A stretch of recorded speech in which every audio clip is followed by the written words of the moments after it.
રાજકોટના પેડગ રોડ પર આવેલ અટલ બિહારી વાજપેયી ભવન ખાતે કર્મયોગી દિવસની ઉજવણી નિમિત્તે સેમિનારનું આયોજન કરવામાં આવ્યું હતું।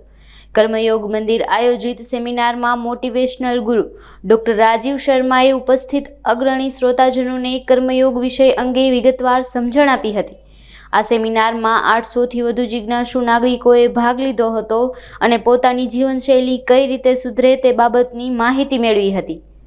વિષ્ણુ પ્રસાદ પંડ્યા અને રાજકોટ ડૉક્ટર રાજીવ મિશ્રા દ્વારા 2007થી યોગ મંદિર અને અત્યારે કર્મયોગ મંદિર અને એમાં યોગનું પ્રશિક્ષણ અને 2016થી કર્મયોગ જ્ઞાનનો પ્રચાર પ્રસાર અને એના દ્વારા દરેક વ્યક્તિના જીવનમાં અદ્ભુત ચમત્કારિક બદલાવ લાવે એના માટે એક વિશેષ દર વર્ષે આનું આયોજન કરવામાં આવે છે અને એના દ્વારા વ્યક્તિના જીવનમાં સુખની પરિસ્થિતિઓ દુઃખની પરિસ્થિતિઓ છતાં એ પોતાના જીવનને બેલેન્સમાં રાખી અને પોતાના પરિવારનું સમાજ માટે અને સ્વયં માટે કલ્યાણ કરે એ હેતુથી આ આયોજન કરેલ છે। એમાં જીવનને કેમ જીવવું, પરિસ્થિતિ સુખની હોય કે દુઃખની હોય, પણ તમે કોઈ પણ પરિસ્થિતિને સ્વીકાર્ય કરી અને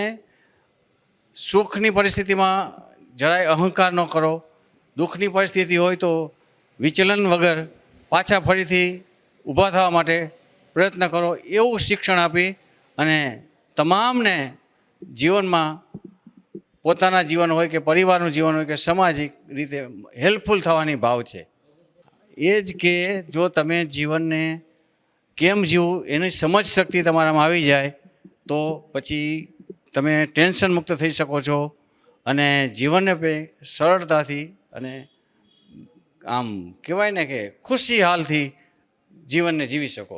એવું આ કર્મયોગના જ્ઞાન પ્રાપ્ત કરવાથી ખૂબ જીવનમાં સફળતા મળે છે। નમસ્કાર, હું ગીતા બાલચંદાણી। આજે અમારું 11મું કર્મયોગ દિવસ ચાલી રહ્યું છે અટલ બિહારી વાજપેયી ઓડિટોરિયમમાં, જેમાં 500થી 700ની સંખ્યા છે અને એમાં અમારા જે વક્તા છે ડૉક્ટર રાજીવ મિશ્રા, એ આ 18 વર્ષથી સંસ્થા ચલાવી રહ્યા છે।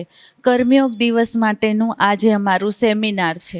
કર્મયોગ એટલે તમારી લાઈફસ્ટાઈલ, તમારી કેવી લાઈફસ્ટાઈલ છે, તમે કેવા કર્મો કરો છો અને કેવી રીતેનું તમારું અત્યારનું કર્મ ભોગવો છો અને કેવી પરિસ્થિતિઓ તમારી સામે આવી રહી છે અને તમે એને કેવી રીતે ટેકલ કરો છો।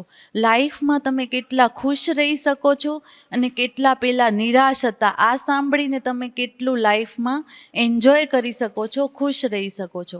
કારણ કે પરિસ્થિતિઓ તો કોઈ દી રોકાવાની જ નથી। જે આપણે પાસ્ટમાં કરેલા કર્મોની અનુસાર પરિસ્થિતિઓ આવવાની જ છે। આજે એકય માણસ એવું નથી કે જેને લાઈફમાં કોઈ પરિસ્થિતિ ન હોય। પરિસ્થિતિ એટલે દુઃખ કે સુખ નહીં, પરિસ્થિતિ એટલે આજે આપણી સાથે શું થઈ રહ્યું છે અને એમાં આપણે કેવી રીતે એને ટેકલ કરવાનું છે, એ વસ્તુ અહીંયા સમજાવવામાં આવે છે અને લાઈફમાં આપણે એ બધું સંઘર્ષ હોવા છતાં કેવી રીતે હર્ષની સાથે જીવી શકીએ છીએ, એ બધું અહીંયા સમજાવવામાં આવે છે। એને કર્મયોગ કહીએ છીએ અને આપણે આપણી લાઈફમાં કેવું સારામાં સારી રીતે કર્મ કરીએ અને લાઈફને હેપીલી જીવી શકીએ, એ બધું એને કર્મયોગ કહેવામાં આવે છે।